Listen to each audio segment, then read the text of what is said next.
المشاهدون الأكارم، سعد الله مساءكم أينما كنتم بكل خير، وأهلا ومرحبا بكم من الفضائية الإريترية. نقدم لحضراتكم نشرة أخبار هذا المساء، أصحابكم فيها قاسم أحمد، ونستهلها كالعادة بالعناوين.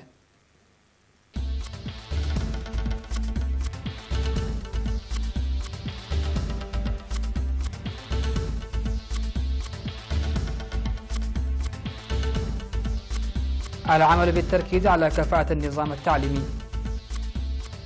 مؤسسة التأمينات الوطنية تعقد اجتماعا لأصحاب الأسهم. ورشة عمل حول فوائد إنتاج الأسماك في المياه العذبة بمدينة كرن. أمريكا تستخدم الفيتو ضد قرار دولي يندد بالعنف ضد الفلسطينيين. البرلمان الإسباني يختار سانشيز رئيسا للحكومة. وثوران بركان ميرابي بإندونيسيا.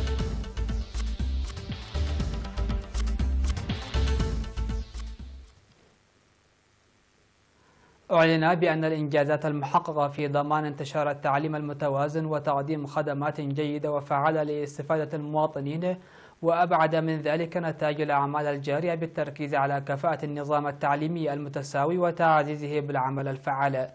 وأوضح المدير العام للدراسات والمعلومات في وزارة التعليم السيد هيلو أسفها أن الحكومة الإريترية تؤمن بأن التعليم هو عنصر هام وأساسي للتنمية، ونتيجة للاستثمار الكبير الذي ظلت تقوم به الحكومة بداية من فترة الكفاح المسلح الصعبة، حقق خلال أعوام الاستقلال الماضية إنجاز ضخم في هذا القطاع.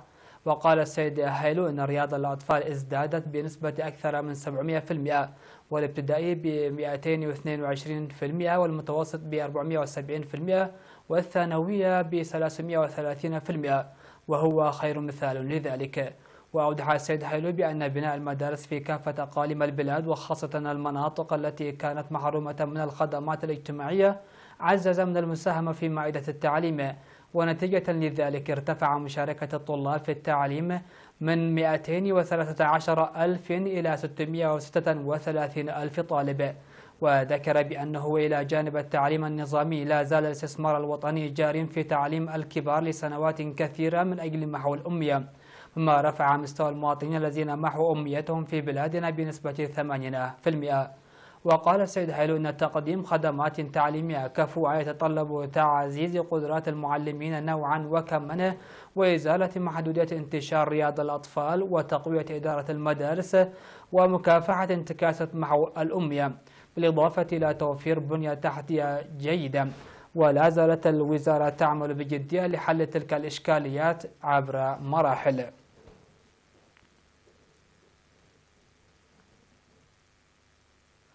عقدت مؤسسة التأمينات الوطنية في 2 يونيو الجاري بفندق أسمر بالاس الاجتماع الدوري 14 والاجتماع الاستثنائي الثاني لأصحاب الأسهم.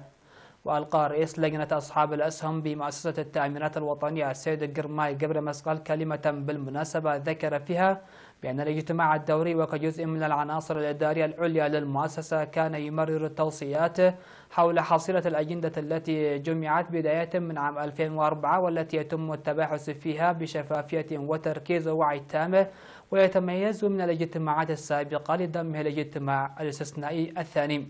من جانبه قال المدير التنفيذي لمؤسسة التأمينات الوطنية السيد زرعي ولد ميكائيل إن البلاد شهدت في العام 2017 حوادث مرورية لأصحاب الأسهم من الأشخاص والمؤسسات كلفت قيمة مالية تقدر ب 43.4 مليون نقفة، وانخفضت تلك الحوادث ب 25% من عام 2016. وأوضح السيد زرعو أن مؤسسة التأمينات الوطنية سجلت في العام 2017 أرباح من خدمات التأمينات التسويقية العامة تقدر ب 91.8 مليون نقفة، وقد قررت اللجنة تقديم 83.8 مليون نقفة لأصحاب الأسهم. وبحث المشاركون بتوسع تقارير لجنة مؤسسة التأمينات الوطنية المتمثلة في الأنشطة المالية وكيفية توزيع الأرباح لأصحاب الأسهم في العام 2017 والنقاط الموضوعة في الاجتماع الدوري 16، بالإضافة إلى المواضيع المقرر تنفيذها مستقبلا. وأوضح بأن مؤسسة التأمينات الوطنية ستقوم ابتداء من 4 يونيو الجاري بتوزيع الأسهم على أصحابها. إن مؤسسة التأمينات الوطنية التي تأسست في العام 1992 تضم 2200 من أصحاب الأسهم من المواطنين، بالإضافة إلى الحكومة وصندوق أمانة أسر الشهداء. ويتم سنويا تقييم العمل بمشاركة أصحاب الأسهم وتوزيع الأرباح حسب الأسهم التي يملكونها.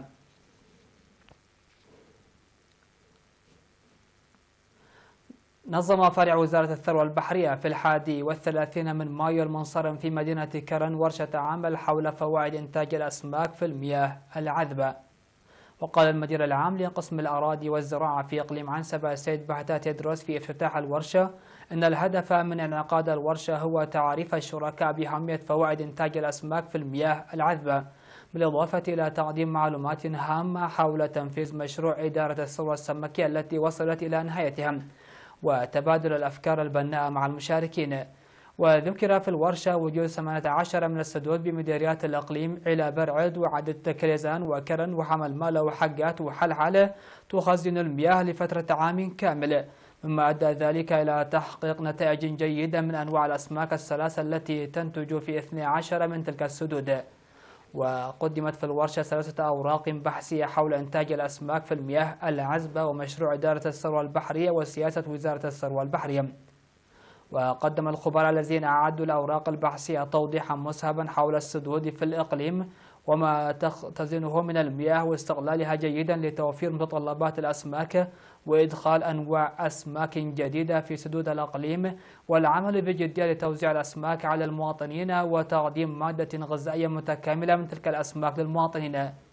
وقال حاكم الإقليم السيد علي محمود إن إنتاج الأسماك في السدود فقط ليس كافيا، مناشدا للحفاظ على الأهداف المخطط تنفيذها بالتنسيق بين وزارة الثروة البحرية والزراعة وسبل تنفيذها ومتابعة الأهداف وإكمال النواقص. وقدم المشاركون آراء وتوصيات بناءة فيما يتعلق بتنظيم حملات التوعية للمواطنين من أجل الاستفادة الجيدة من الأسماك وتطوير إدارة السدود وتقوية التنسيق بين وزارتي الثروة البحرية والزراعة وغيرها من الآراء والمقترحات. وأوضح في المناسبة بأن وزارة الثروة البحرية ظلت تجري مشروع إدارة الثروة السمكية بداية من العام 2017 وحتى 2023 في كافة أقاليم البلاد لتعزيز معرفة المواطنين بالأسماك. قدمت جمعية معاقي الحرب فريق إقليم عنسبة قرضا بمبلغ 450,000 أفادون فوائد ل30 من معاقات الحرب. وأوضح مسؤول الفرع السيد داويت جبر كريستوس في مراسم التسليم التي جرت في 30 من مايو بمدينة كرن أن البرنامج يأتي في إطار البرامج التي تقوم بها الجمعية لتحسين القدرات الاقتصادية للأعضاء، وتعمل الجمعية لإيصال القروض التي بدأت بها النسوة إلى جميع المعاقين في الإقليم. وذكر أن القرض المقدم بمبلغ 15,000 نقفة لكل معاق يساعد لتمكين المعاقين من الاعتماد على الذات وتسيير أنشطة ربحية، مشيرا إلى وجود إمكانية لرفع معدل القرض بعد تقييم نشاط العمل الجاري. ودعا المدير العام لقسم السياحة في إقليم عنسبة وعضو مجلس جمعية معاقي الحرب السيد سالم علي سالم العضوات اللاتي حصلن على القرض للاستفادة الجيدة من الفرصة وتحسين معيشتهن. ويضم فرع جمعية معاقي الحرب في عنسبة 2000 عضو مسجل.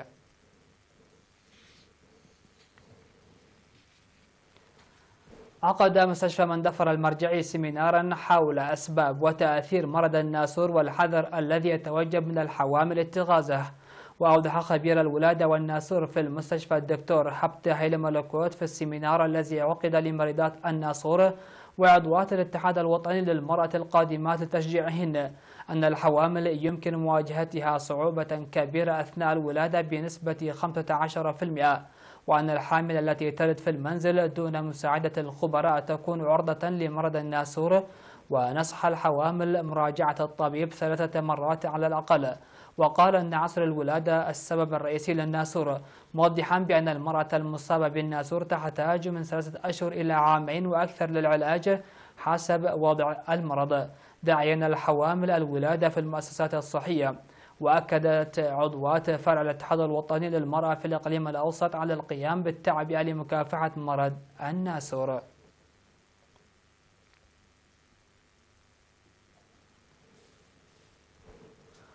مشاهدينا الأكارم، نشرتنا لا زالت مستمرة معكم، لكن بعد الفاصل فابقوا معنا.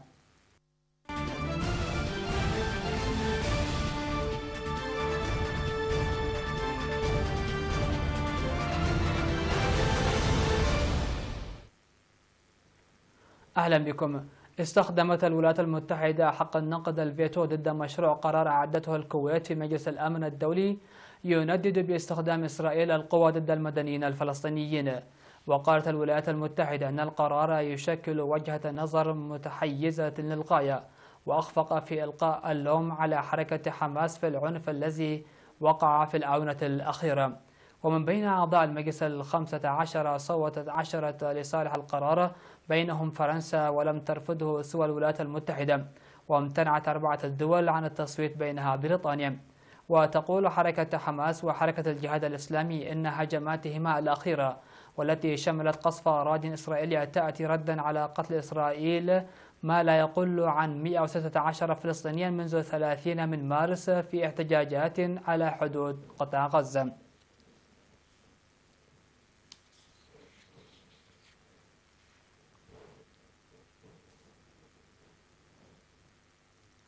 حجب البرلمان الإسباني الثقة عن رئيس الحكومة المحافظ ماريانو راخوي الذي أضعفته قضية فساد لحزبه بعد حملة خاضها ضده الاشتراكي بيدرو سانشيز الذي اختير ليشغل المنصب.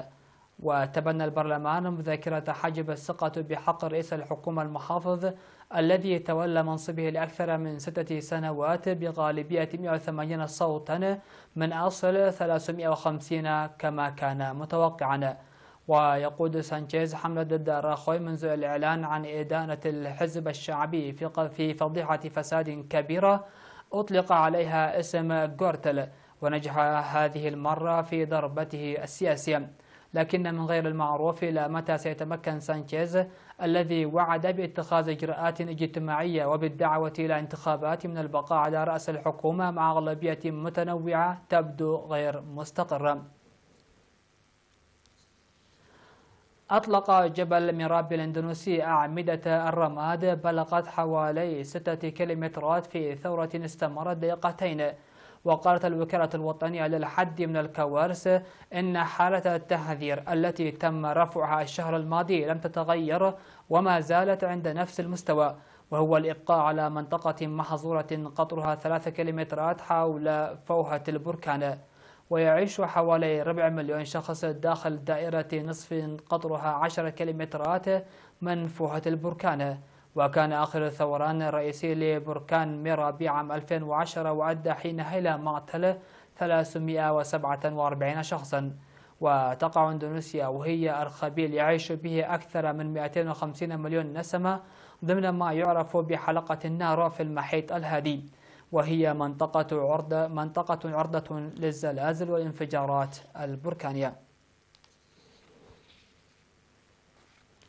عادة ما تلفت غلفة مجلة التايم الأمريكية الانتباه لابتكارها وتجديدها وتنوع موضوعاتها بين السياسة والفن والعلم والرياضة والمشاهير.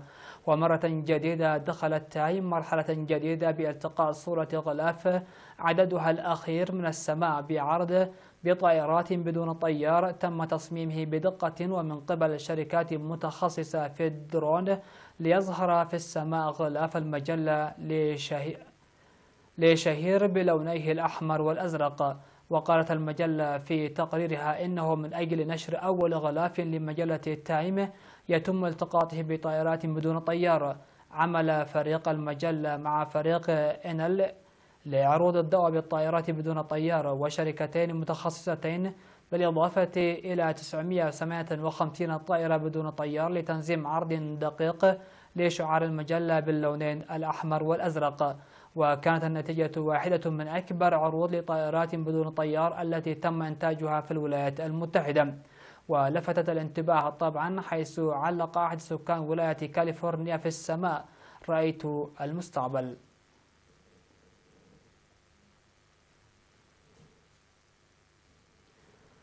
فاصل آخر مشاهدينا الأكارم ونعود لمتابعة النبأ الرياضي، فتفضلوا بالبقاء معنا.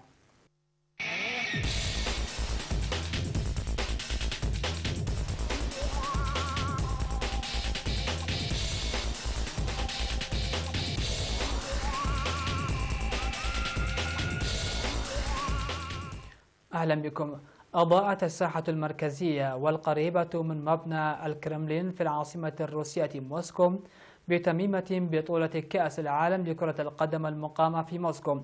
وكانت واجهة القاعة المركزية في موسكو بمثابة لوحة قماشية عرض عليها الإسقاط الملون للتميمة لمدة 10 دقائق تحضيرا واستعدادا لانطلاق البطولة الأكثر شهرة وشعبية في العالم. وقال المسؤول عن العرض فلاديمير ديميوشكين إن هذا العرض يهدف إلى تصوير المشاعر المرتبطة بكرة القدم بلغة الاستعارات والتجريدات، مثمنا الأدوات السحرية التي أتاحتها التكنولوجيا الحديثة لمثل هذه العروض. ويطلق على التميمة اسم الذئب زابفيكا، وأطلقته روسيا ليكون تميمة كأس العالم لكرة القدم للعام 2018، ووقع الاختيار عليه في 22 من أكتوبر 2016 ليكون تميمة مونديال 2018. بعد تصويت شارك فيه أكثر من 1,000,000 شخص واستمر لمدة شهر. وتحتضن روسيا نهائيات 2018 في 11 مدينة بينها العاصمة موسكو وسان بطرسبرغ وسوتشي.